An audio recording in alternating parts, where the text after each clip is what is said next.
I always like the older streetcars versus the green ones versus the newer ones, the red ones.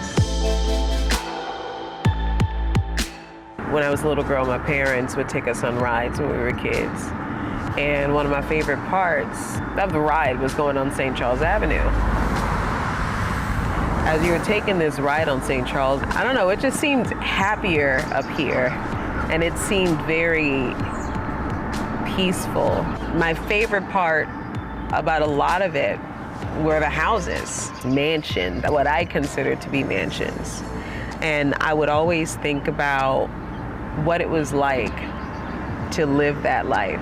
The beautiful oak trees, sometimes jogging up and down the street, walking their dogs. I even noticed back then that there were not a lot of people that looked like me in these neighborhoods. And now I know why. Our lives are at further risk. There's a common narrative that what we see in present-day New Orleans is the result of our own past actions or inaction. When you gotta go to the grocery store with your gun on your pocket, that's a war zone. History and data connects our present-day problems to past policy. 15 an hour. Policies designed to limit or really even eliminate opportunities in minority communities. When will this stop? Policies whose legacies have become so institutionalized that while the physical line has been erased, the mental and social line remains. If you really want to address crime, you got to think about the nucleus of the problem. So, could a line drawn generations ago result in the poverty, crime, lack of education, and many other issues some New Orleanians face today? And we're doing the same old crazy, insane things over and over and over again.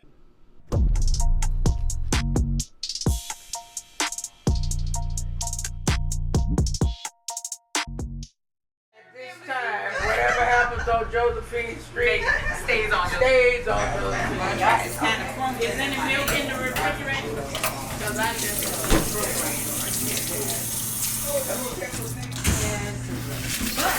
This is yakami, chicken wing yakami. Hey, y'all. The Sunday family dinner tradition hasn't been done in my home in ages, but for the Jones family, this is an every Sunday thing. After church, they meet at their Central City home with the prepared dish.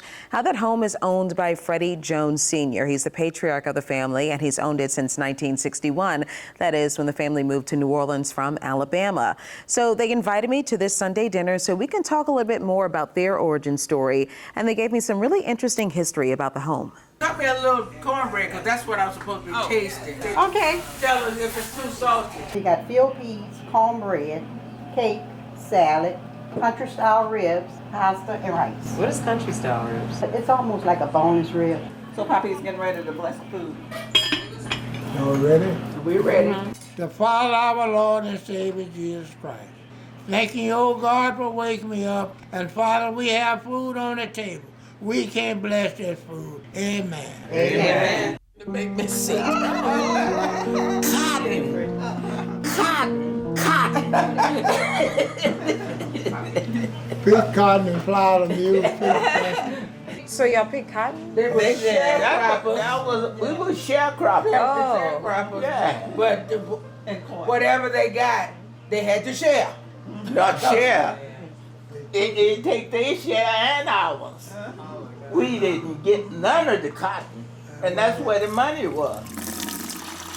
My wife said she towed the water, and I towed the water to the ones in the field. Mm-hmm. We had to go to the pump or the spring, get 2 buckets of water, and gallons the time we get to the field. You had to take it to the white man or woman, whoever was in there, bunch white. They had to drink first. The white man would drink first, and then they would pass the water around. Mm-hmm. Okay. The rule is, he get 3/3, and you get 1. Now, that sounds like a deal, but when you have to pay him for your for the fertilizer, the seed, and in some cases using they mule tools and mule, you didn't get nothing. What does a porter make? How much At money? that time, we were making $1.33. And that was good money at that time. Yeah. And you did that for how long? What is that, 30-something? 37 years.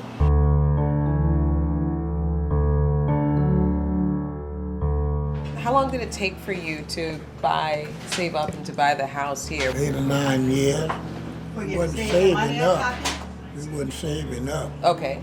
I borrowed the money from the credit union. My wife didn't want it. She didn't want it? Why not? She didn't want to move up here.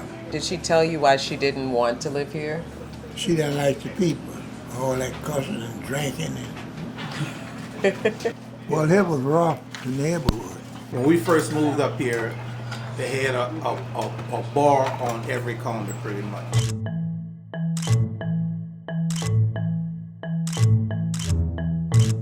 Sama Bolivar in Jackson Avenue, that was the Robbie Boy. Okay. And that was the place where a lot of the Siemens used to come for the prostitutes. Okay. They would meet in the bar, and the hotel was right next door. The house that we came to was a large house with a hall in the middle and rooms on the side. We opened up the rooms for our side, and the rooms were still on the other side, but it was a bordello. A bordello? A brothel? Oh my gosh. When we first moved, people used to come knocking on the door looking for people. It was terrible up here. The things that they did in front of children, you wouldn't believe. Before the crack era, like in the mid 60s, is heroin that had moved in the neighborhood. Sometimes we used to go around the corner to play by our friend's house, and we would see somebody who done overdosed on heroin. Oh no. And it was like, it was a piece of paper on the ground. You would just step over that person like they wasn't even there. And y'all would see all this? Yeah. Were there some communities where you thought that there was no way that you could purchase a house because this is not where they accept black people's loan applications? Right down the street. Down the Matter street? of fact, on the other side On the of side of St. Charles. yeah, not even before then, remember? Right. Oh yeah, right, Carondelet. Yeah. Right. So Carondelet, from that point forward, Yeah. that was kind of off limits to everyone. So I wasn't the only one who felt like there were some spaces where I just didn't belong. I grew up in New Orleans, so I always knew that there were some social lines that were drawn, but I wasn't as familiar with the physical lines that were drawn by the federal government to keep people like the Jones family contained to certain neighborhoods and people who earn like the Jones family contained to certain neighborhoods. It's called redlining. But the thing is, everything has an origin story, so I was really curious about how we got here in the first place. I'd never crave a po' boy because I don't eat bread like that. Shoot. I'm going to give me a hot sausage with cheese. Oh, this is cool. Look at this place. Right. That's Oh, my it's kind of really place, great. man. Shoot. My name is Dr. Eric Anthony Johnson in urban, real estate development profession. Because this is New Orleans, high school makes a difference. Alumnus of Walter L. Cohen Senior High School. You know how New Orleans is. Right. First question is, where you go to school? I moved a lot when I was a child growing up, but predominantly grew up in uptown New Orleans. That was really sort of the origins of my life experience uptown New Orleans. So you hear this concept origin story, and you tend to hear it in the context of normally like a superhero in an origin story. But there's also sort of, for the lack of a better word, sort of villainous origin story. The early settlers basically purchased the highland in New Orleans. Everything else was basically sort of filled in. Before the Civil War, African Americans and whites in the city, they were sort of mixing in a little socially and physically and economically. And right after the Civil War, we start to see a city that becomes moving towards a greater segregated city. Right after Reconstruction, when African Americans were making progress, here comes Jim Crow. Let's knock it out of the box. It takes away that sort of progress. Heading into the early part of the 20th century, there is this sort of movement that's starting to happen to say, wait a minute, we need to start to separate ourselves from African Americans. So the New Orleans story really starts from a place that had some early sort of connections to quickly starting to dissipate. New Orleans started to become more framed like the northern cities. We hear a lot about, oh, the South was horrible, but the North was equally horrible in terms of residential segregation. In the early part of the 20th century, we had racial zoning, which meant that neighborhoods could just explicitly say that only black people or only white people could live in them, and that the neighborhoods couldn't integrate. That was held to be unconstitutional in 1917.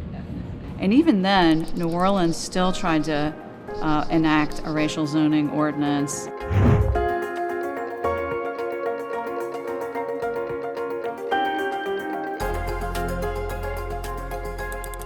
And the Louisiana Supreme Court upheld it, and the U.S. Supreme Court again had to correct that racial zoning ordinance in like the late 20s. Right after the Supreme Court said that we couldn't create neighborhoods based on race, we developed another tool that accomplished the same result, and that is single-family zoning. It created single-family zones for whites only, and the only use that was allowed in the neighborhood was a single-family home. So any other uses, apartments, industrial uses, commercial uses, things that were hazardous, all the other uses that were restricted and kept out of single-family zones were allowed in black neighborhoods, and that sort of created the scaffolding for redlining. Great Depression. The idea was, let's jumpstart the construction industry through home ownership. Here comes the HOLC, Homeowners Loan Corporation, that now creates these maps that starts to divide cities.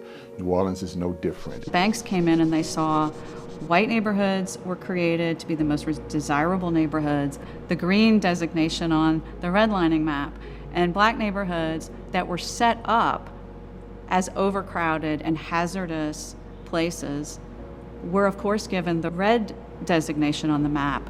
It helped institutionalize a system where if you were black, you were not able to get a loan yourself. But neighborhoods where blacks lived were also not deemed acceptable for investment.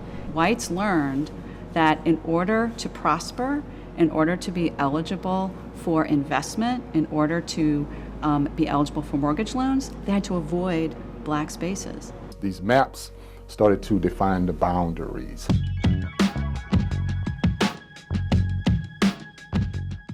Essentially, on the red line map, all of this would be red line, yes, including where we are actually headed towards. And can you tell us, like, if we're walking a physical line here, where would the line stop? That line, you cross St. Charles Avenue on the other side, you start to get more into the green category. The streetcar line is a natural boundary,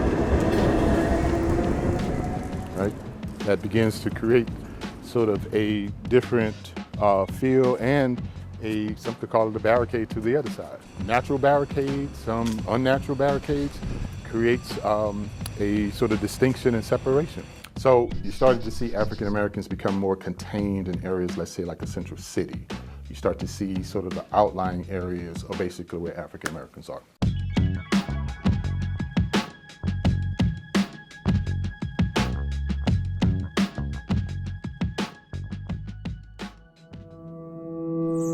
Great, I love it. Oh my God, really? If you essentially segregate black folks and other people of color into certain neighborhoods, then you're going to have compounding effects in terms of, exposure to violence, lack of access to healthy foods, a number of isolating effects that are going to be detrimental. And there's a strong correlation between neighborhoods that were redlined, meaning the FHA would not loan to them, and neighborhoods that continue today to be segregated and impoverished.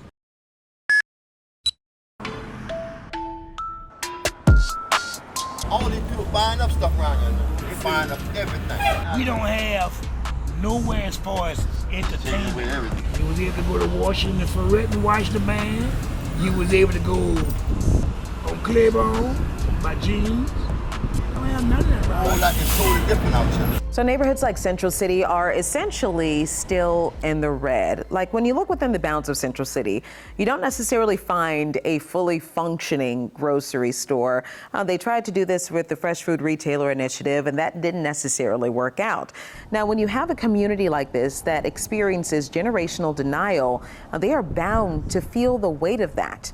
You have to also remember that Central City was red on the HOLC maps, and those communities that were on red in the HOLC maps experienced homelessness, poverty, high crime rates, low birth rates, health outcomes that were disastrous, and of course, wealth outcomes that never really made it there. Yep. This fly's gonna kill me. I know. No. Hang out. I know. Yeah, what kind of dogs do you have? We have a lab pit mix. I grew up in Southern California and moved to New Orleans in 2009, and I was a firefighter for a good chunk of the last decade. My first fire station was in Central City. My awareness of the ways, especially that policy has shaped inequitable access to many of our society's key material things for survival really came into clarity and focus when I moved to New Orleans.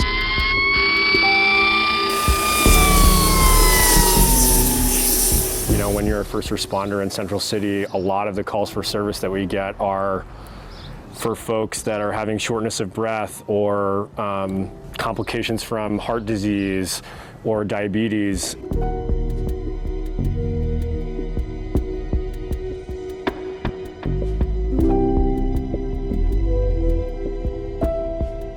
In a world that was more equitably and justly run, like these are primary care concerns that a physician would be dealing with. Instead, you know, they're calling the healthcare option of last resort, which is 911, right, to get a ride to the hospital. And you only have to go 3 blocks to St. Charles Avenue and confront a totally different reality. 4 people were shot and a 5th was killed in a shooting in Central City. It happens too much. Wednesday in Central City, a 19-year-old was in a car when someone started shooting. We can look at the social stresses, growing up in a high crime neighborhood, growing up listening to gunfire every night, growing up, you know, seeing people get killed, get murdered, you know, in front of you. That adds a psychological, socio stress on the individual. Who wants to see their child get killed in front of you? In front of your face, right there. People that grow up in these environments tend to develop health problems. It shouldn't surprise anyone. And so, and so it's not just your financial health, it's not just your economic health or your educational health. It is actually your physical health as a human being that is affected when you grow up in a poor neighborhood. I have some friends that work in the medical field, and and they always say that your zip code is more important than your genetic code in terms of, the sort of, social indicators of health where you grow up.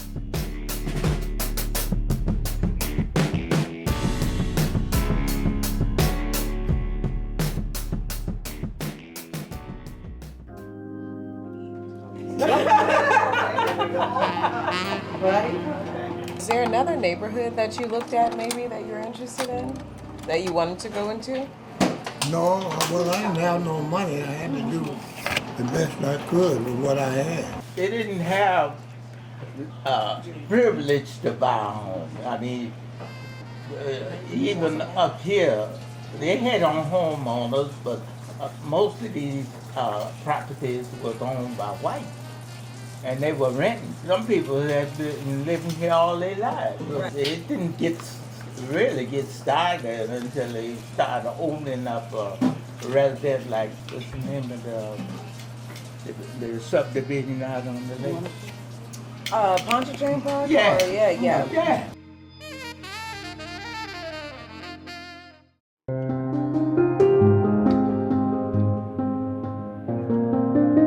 From the pre-1930s all the way to about 1970 or so, the amount of homes built in New Orleans.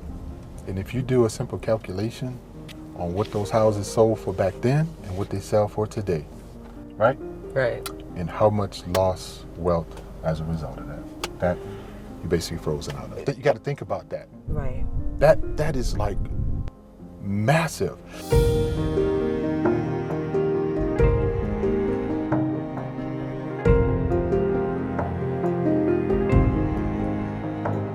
So you don't have any equity in a home. You're not able to build any wealth.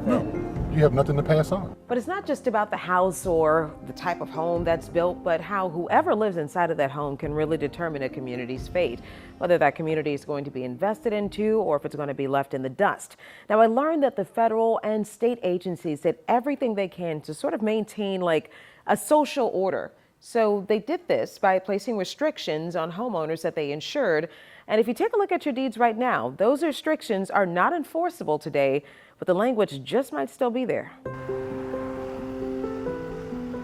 Back in the old days, we actually had racial covenants where you were required to only sell to a certain race. Throughout the United States, including in New Orleans, entire suburbs and entire subdivisions were created with this sort of assurance that there would be restrictive covenants and no properties would be transferred to blacks, to ensure that segregation remained in place.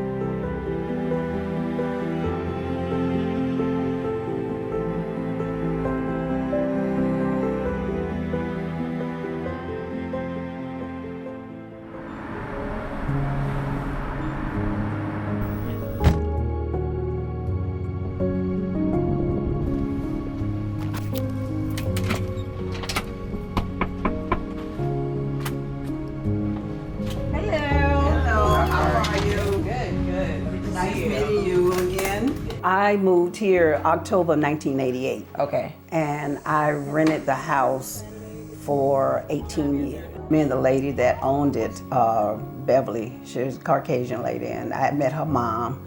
And we got along very well and became good, pretty good friends. Mm-hmm. So after Katrina, when we were getting ready to try to fix the house up again, I made her an offer to buy it.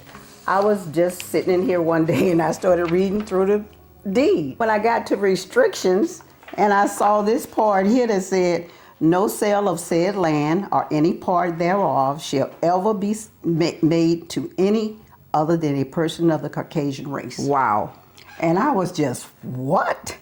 What did you think about it when you saw it? Have you ever seen anything like that or heard of that? I've never seen of that. I've never seen it. When her mother, Beverly's mother, bought the house, or when they built the house, what was the neighborhood like? She said it was mostly houses like this, and everybody was Caucasian. Right. There was no blacks in this area. Even when I lived here, there was only me and the people next door that were black. Wow. Everyone else was still Caucasian, but predominantly Caucasian in this area. And that was in 1888? That was in 88. This is called a restrictive covenant. Okay. And so if they would have upheld the covenant, it was a way for white people to build homes and prevent anyone of color from moving into the neighborhood. So that's why I think it's such an odd thing today in this area, which is likely majority black now.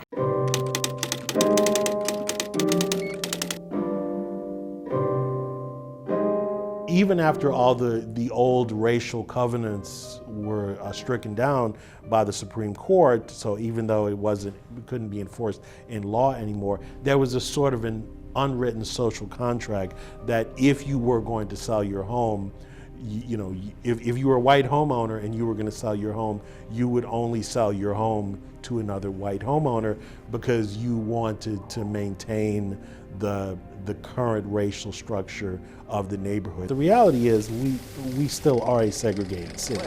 So what do you have that you can show me today? Nothing in this price range. Nothing at all.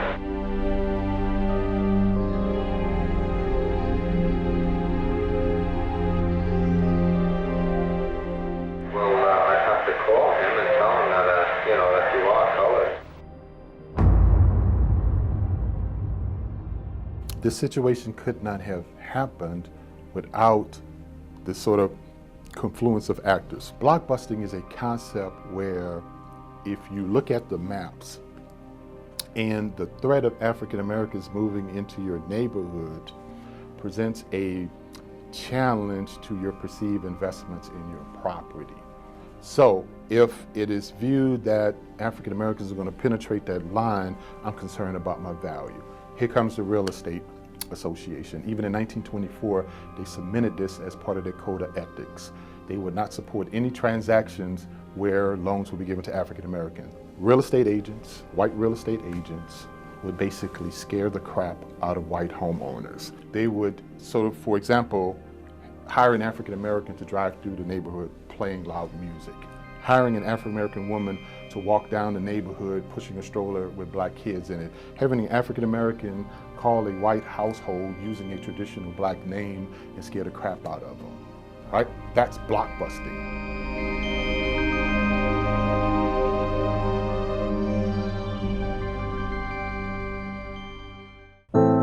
This is one of the councils that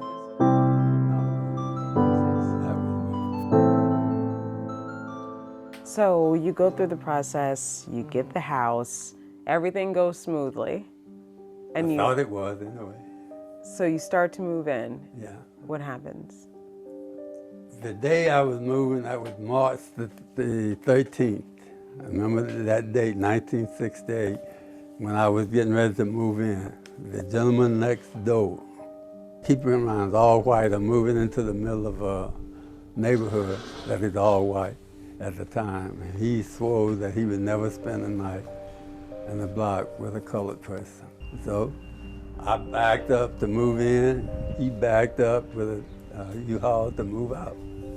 And the process started from there. The next morning when I woke up and looked outside, there was a for sale sign on every house, and not just this block, but in this area around. I had heard about it and read about it from other places, but I never had the experience of dealing with it. The Fair Housing Act of 1968 supposedly put an end to race-based housing discrimination, but the FHA already set a precedent. They made people believe that homes that were mostly occupied by black people or by any minority meant that loans wouldn't be economically sound or that the property values just might go down. So while the federal government reversed its course, or was really forced to reverse its course on housing discrimination, there was still a lot going on in the private sector.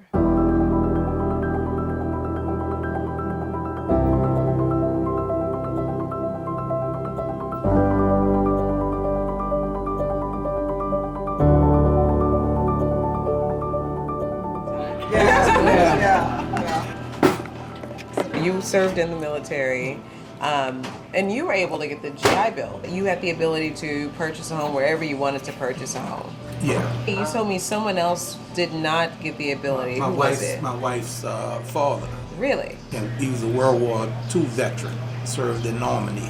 Okay. And he wasn't able, his first house, he wasn't able to get a use the GI deal. Why wasn't he able to use it? Because it was black? Yeah, they wasn't allowing black soldiers to use it. Was it that they weren't allowing it, or they didn't allow them to get homes in certain neighborhoods? They did not allow it. Nice house, isn't it? Sure, it's nice. And if I'm lucky, after I get out, in 5 or 10 years, I'll have one pretty much like it. Well, George Tobin, just driving in, didn't have to wait any 5 or 10 years. As soon as he got out of the Navy, he applied to the Director of Finance, Veterans Administration in Washington. And they were able to help him get a loan by guaranteeing it up to $2,000. Of course, George, like every veteran, had to meet certain conditions, prove he was a reliable citizen. The GI Bill of Rights is not a reward, or a handout, or a gravy train, but rather an American way to make it easier for each man to take his place once again in the community and get some of those things for which he went to war. A job, a business, an education, a home.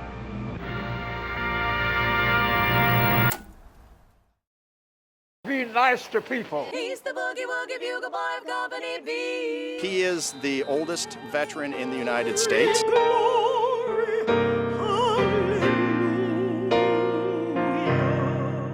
They have a room dedicated to him in the church. My daddy was in the 91st Engineer Battalion. When did he discharge from the service? 1945. 45? Mm-hmm. He was stationed in Australia, New Guinea and the Philippines. And he certainly faced discrimination and racism. He moved in with you at 100. He was 100 years old when he came at that point. I was just beginning to notice some things about like his income, for instance. You know, he was getting like a $93 check every month, retirement from what? The VA? The VA. Yeah, the VA. I was like, Daddy, you should be getting more money than this. Mm-hmm. He said, oh no, baby, that's all I get. I've been getting that for years. You said we brought up the GI Bill. Mm-hmm. And what happened when you brought it up to him? How did that all go about? He hadn't taken advantage of his GI Bill. I had asked him, but Daddy was like 111 at that time. See what I'm saying? So it was real late. And I asked him about the GI Bill, and he was like, baby, nobody never told me anything about it. I said, you didn't know anything about the GI Bill? He said, no, baby, I never knew anything about it. So I asked him, I said, well, if you never knew about it, I said, nobody at the VA never talked to you about it or mentioned it to you or anything like that? He said, no, baby. Nobody never mentioned it to me.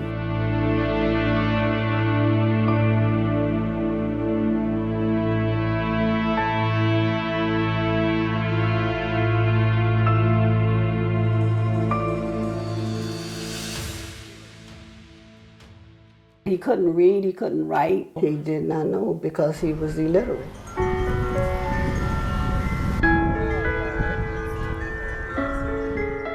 Tell me a little bit about what life was like for you growing up. We grew up in a real, like a tiny home. Where was it?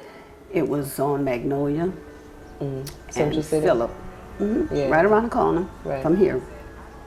And it was a living room, one bedroom. Oh, wow. One tiny bathroom and a little kitchen. I think the reason we lived in this neighborhood is because he probably couldn't afford to live anywhere else.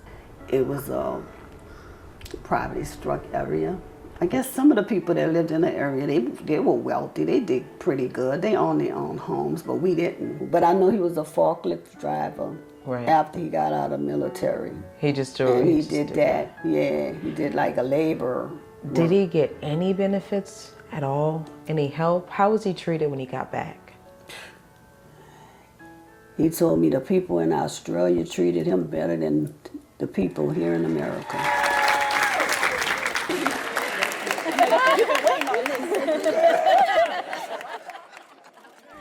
The GI Bill Restoration Act was introduced into Congress to rectify these injustices. It was to extend GI benefits to some surviving spouses and Black descendants of Black World War II veterans. But unfortunately, this has not moved through the legislative process, so it's still sitting in Congress.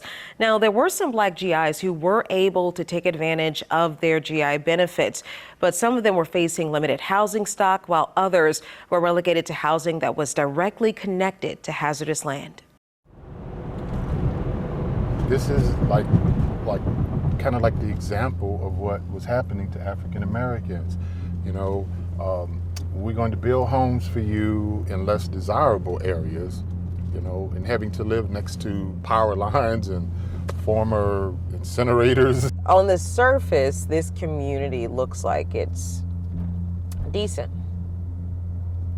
but we know that to not be true, obviously. Some people say you can't draw a hard line when it comes to health and whatnot in this community to redlining, because they chose to live in this community. It was a community built for Black people. It was a community that was built for Black people by a Black mayor. It will neither be a Black administration nor a white administration. The history of New Orleans and its actions through policy and private actions really highlights this as an example of what was taking place. So the demand for housing, home ownership in the African American community, and demand and desire for it is just as great as anybody else. But to the question of it was built under a Black mayor, this was started before Dutch Morial. Right. Our lives are at further risk This area is under investigation again. I'm afraid of dying. How many children was actually tested at Moulton School? The EPA should help us. Neighborhoods were built on top of hazardous waste sites because under current EPA laws, it's illegal, but it wasn't always illegal. They found 7 homes with alarming levels of lead poisoning. Our children don't have a chance. The EPA regulations that prohibit building houses on hazardous waste sites are relatively recent, just in the last couple decades. These people on the school board just were not listening. They wouldn't listen to the reports. They wouldn't listen to what the scientists told us, and they just decided that they wanted to build it there and they were going to do it no matter what. A lot of times the hazardous waste sites might have been really old sites from the 30s, 40s, or 50s. Then the waste was buried, they were paved over. You know, it might have been a vacant piece of land for 10 or 20 years. And then a developer decides, okay, well, you know, I think I'd like to build, housing development on this area. Not only could that developer build there without any sort of mitigation in terms of taking the waste out, but that developer was not under any legal obligation to let any homeowners know what was underneath their homes. It was a new brick home, and back then, you know, brick homes. Now you don't see too many big brick homes being built unless that's what you request. So very modern, and so I jumped for it. I was living uptown then. You know, I can't even let my grandkids go out. A lot of the people talked about being first-time home buyers, so this was very exciting. And not thinking at the time, these homes were marketed low middle income families, but marketed to African Americans only. Really? Yes. We are in a fight for our life. Our overdue demand is met of a fully funded relocation so that we may safely move off the toxic landfill that the city of New Orleans built our homes on. Those left behind in homes on the land the Environmental Protection Agency deemed a Superfund site have spent nearly 30 years fighting for a fully funded relocation. And for many of them, that day has finally come. Good morning. How are you? How are you? Welcome. Thank you so much. We were told at one point by people that this wouldn't happen. They said, oh, you're fighting another lost cause. The 5 of us were very determined to organize and to fight because we knew, we felt, and as I stated, we prayed. And in the end, by the grace of God, we were all able to move out of that community. I do love this for you. Thank you. I sit out front and just look around and say, thank you, Jesus. It has been a journey. It has been a journey. The last 3 years was very trying. We are in no position to be silent about it. Having to show up at City Hall, sometimes 2 or 3 times a week, and just fighting for something that we should not have had to fight so hard for. It required us to fight and toil. We want to live. How many more of us have to die on that toxic site? You were diagnosed with breast cancer while you were living in Gordon Plaza. Correct. I and many of my neighbors of various types of cancer. The doctors, if you told them that you felt like this was related to you living on toxic soil, they never, they would say possibly, but I'm here today. It's 7 years cancer-free. Look at an opportunity to create something that would generate power. So something that was once draining this community is now actually going to provide sustainable power for this community. I hope they put the solar plant back there and do whatever they have to do back there as far as that's concerned. And not put another human being back there to go through what we went through for decades, only trying to live the American dream and pursue generational wealth for our families like the normal American citizen. What made you decide to do this story? Why was it so important for you to follow a line? Because I wanted to tell the story about how we got here to this point. And where is here?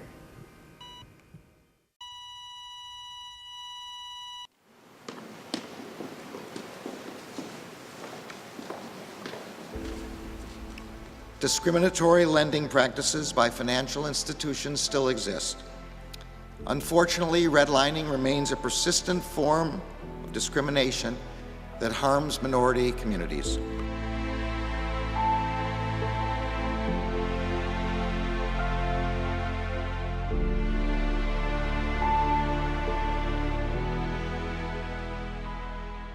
Because the lines are gone. Yeah. You say, oh, no, it's not, it can't be racism. It can't go back to that. It's got to be about the fact that they are just not trying hard enough. Lending discrimination runs counter to fundamental promises of our economic system.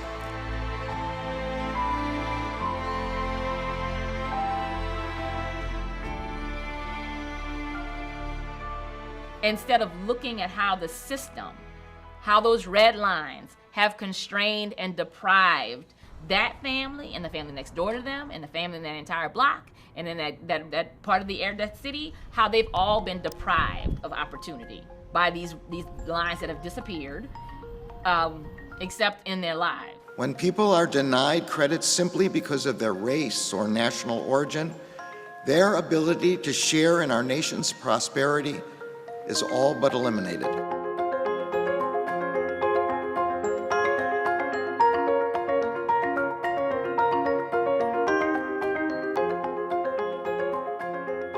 Redlining contributed to the large racial wealth gap that exists in this country.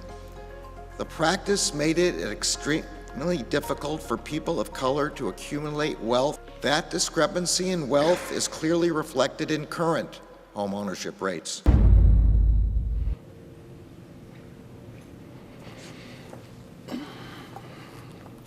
My name is Robert Hand. I own Louisiana Commercial Realty in New Orleans. I have offices in Hattiesburg and New Orleans. I've been a commercial real estate broker in New Orleans for 20 years. Back in 2018, I couldn't figure out why businesses in New Orleans East, where I had a 5-acre listing, and businesses were calling me to try to develop that property, I couldn't figure out why they could never get financing. So I started doing some research. Found some data offered by the Consumer Financial Protections Bureau. So I dug deep into the data and found out that loans to black people in New Orleans were denied at twice the national rate. In each category of income, whether it's extremely below average or extremely above average, the data that I'm able to pull from the Consumer Financial Protection Bureau goes back to 2023. One agency the president wants to expunge is the Consumer Financial Protection Bureau. It was a bad group of people running it. That was a vicious group of people. They really destroyed a lot of people. Congress created the CFPB to protect people from getting swindled. We're trying to get rid of waste, fraud, and abuse. When you talk about the Consumer Finance Protection Bureau, can you explain to us what exactly that organization is? It's the only agency that protects the consumer. It goes back to 2008. Do you remember back in 2008, we had one of the nastiest recessions? That was brought on by a financial crisis where people would borrow money to buy houses with the expectation that those properties would increase in value. And the banks, in their appraisal and their approval process, assumed that that inflation would increase. Congress passed what's called the Dodd-Frank Act.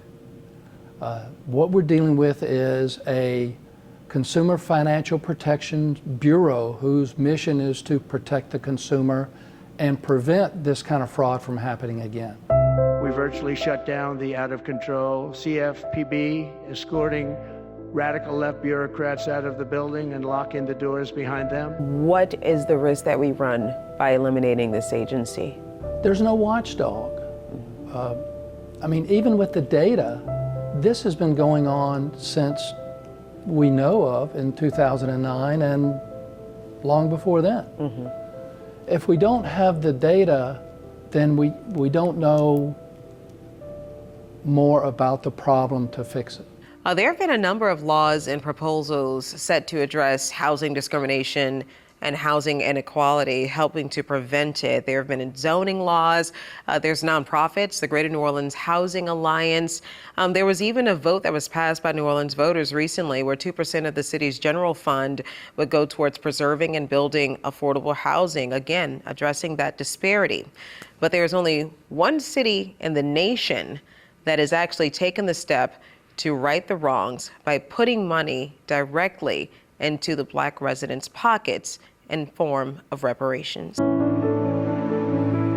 In 2019, Evanston, Illinois was the first in the nation to implement reparations. Most folks hear reparations and think about some sort of cash benefit, a check, but there are actually 5 components of reparations, and housing falls under one of those 5. Robin Rue Simmons championed reparations here. She now runs First Repair, helping other communities do the same. So take me back to the beginning when you were the alderman for the city of Evanston, and at some point you decided the only way to notably make change is through reparations. That is, despite you not running on that platform. After a couple years in office, I came to the conclusion that reparations was the most appropriate legislative response, that it is attainable, that it is just. The banks would not allow them to, they wouldn't give them money to buy outside of this area. It was very challenging. So our community, like most others in the United States, had anti-Black and very racist housing laws, zoning laws. And it has led to our current racial segregation, wealth gap, all the gaps we have here. And we had to figure out, now that we've said yes to repair, we've identified a funding mechanism to begin this work, exactly what is reparative and how do we implement it. A couple years after that, we began dispersing our first reparations program, which is known as a restorative housing program. This is what trying to narrow the wealth gap can look like. Ramona Burton is one of 16 eligible residents picked in a lottery to receive $25,000 in reparations. It's a $25,000 direct benefit to build wealth through home equity.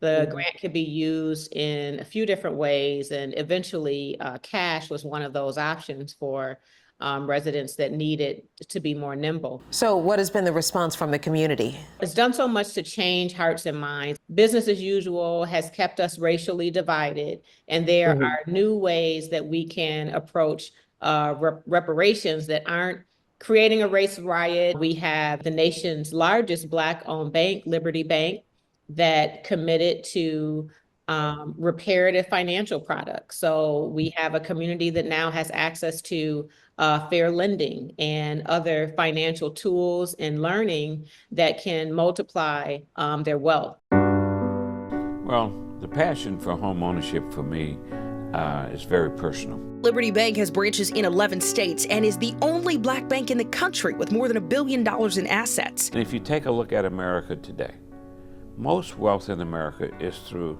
acquisition of real estate.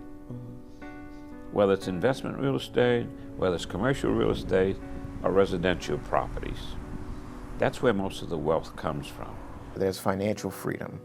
And we try to do as an organization to put individuals and families in a better position. So we're being very deliberate about refinancing individuals out of predatory loans. We're being very deliberate in making creative products to help individuals and families' monthly cash flow improve so that they can start a business or they can save for a down payment and ultimately buy a home.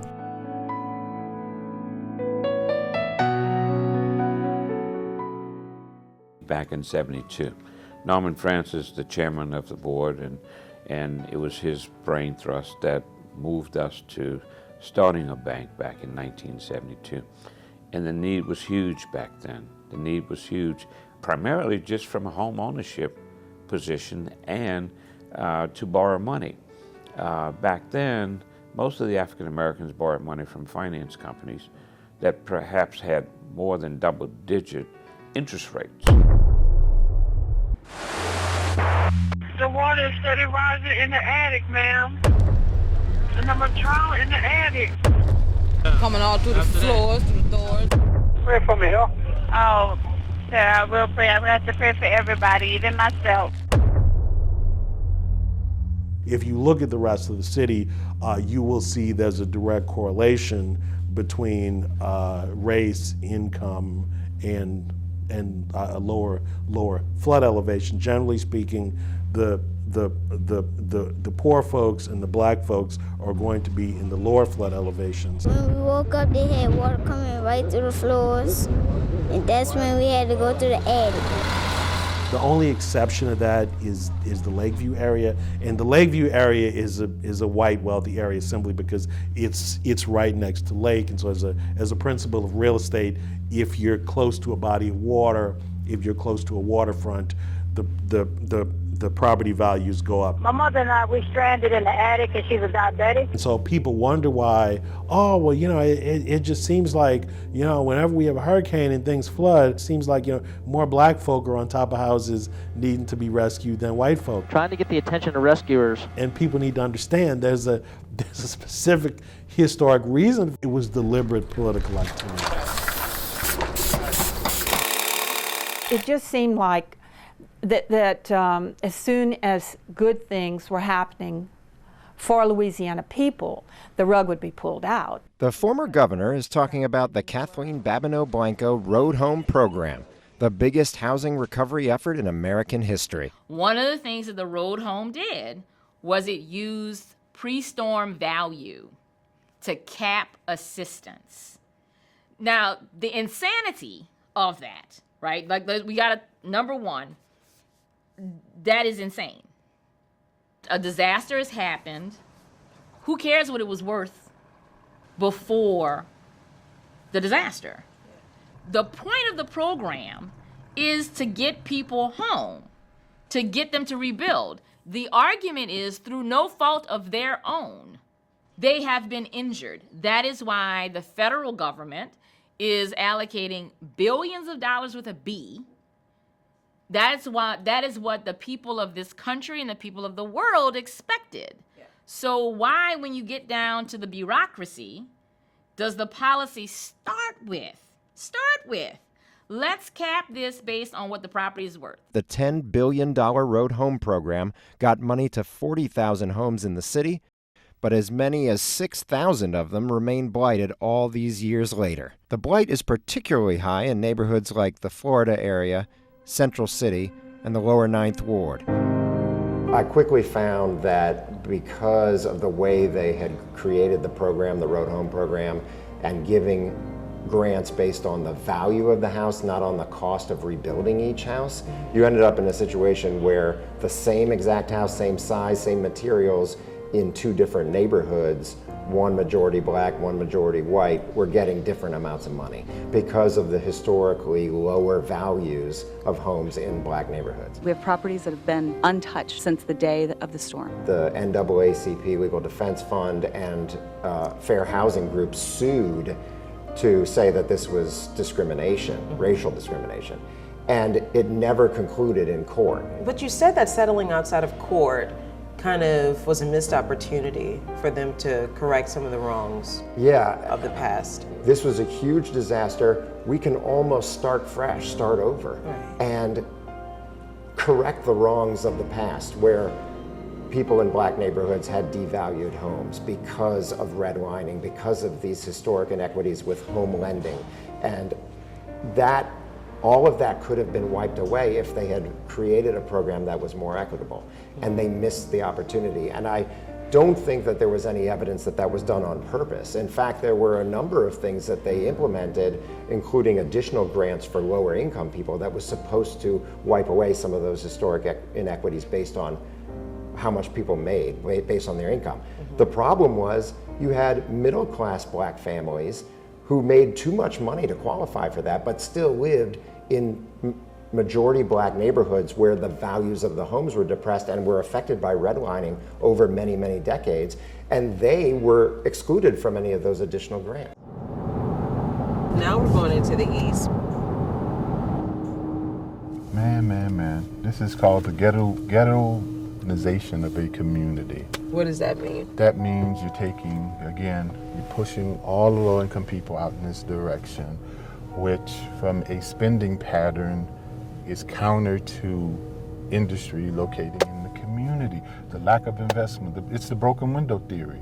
You know, you're not going to invest in the area and you see all of this. The East was the place to live. 78 and 80, when the plaza was thriving, we had good commerce out here. What'd you find when you came out here today? Heartbreak. Nothing that I wanted to see. Katrina just put a nail in the coffin. You're putting people in economic groups, for the most part, into one area of the city, which means that you're stopping economic growth in a lot of different ways. For example, in the East, we can't get a supermarket to locate here, whereas there are supermarkets all over the city elsewhere. So when you don't have the growth, the economic growth, then that part of the city is going to die economically. I'll just go to Chalmette. There's nothing out here. Unless the city comes up with a bona fide vision and strategy for New Orleans East, it's not going to move. What I found when I talked with residents in New Orleans East is we want businesses to come in and take a chance on us. Well, that's not going to happen. Businesses come in because they think they can make money. Mm-hmm. Businesses can make money in New Orleans East. We just have to show them the data and promote the story because it has a stigma.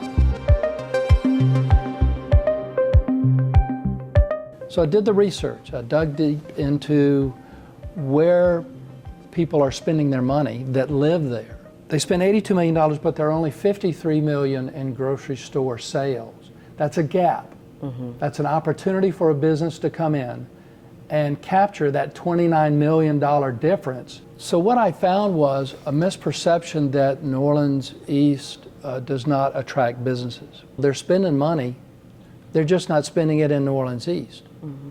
If you'll put a business here, that business will thrive. I'm just shocked that nobody in government really knows how to grow an area and bring businesses back. It's frustrating seeing the whole neighborhood being turned into these kind of units. All the newcomers coming in the neighborhood made me feel like they're trying to push the people out.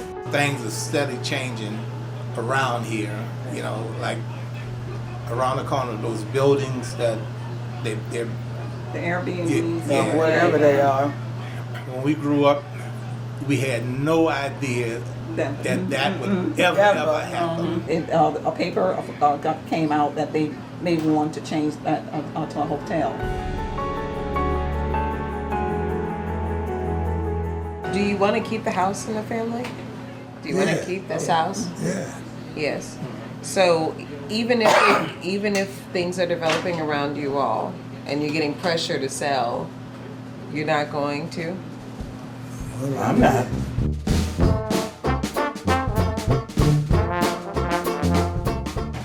Even though at one time we thought it was terrible, but this was the mecca, this area for black culture. Even though they had a whole lot of problem with the social life in the neighborhood, it wasn't totally bad. When we moved, it's gone. I want to thank y'all so much for having me here, really and truly. And I know y'all have more food to get to, apparently, because I know that there's cake over there.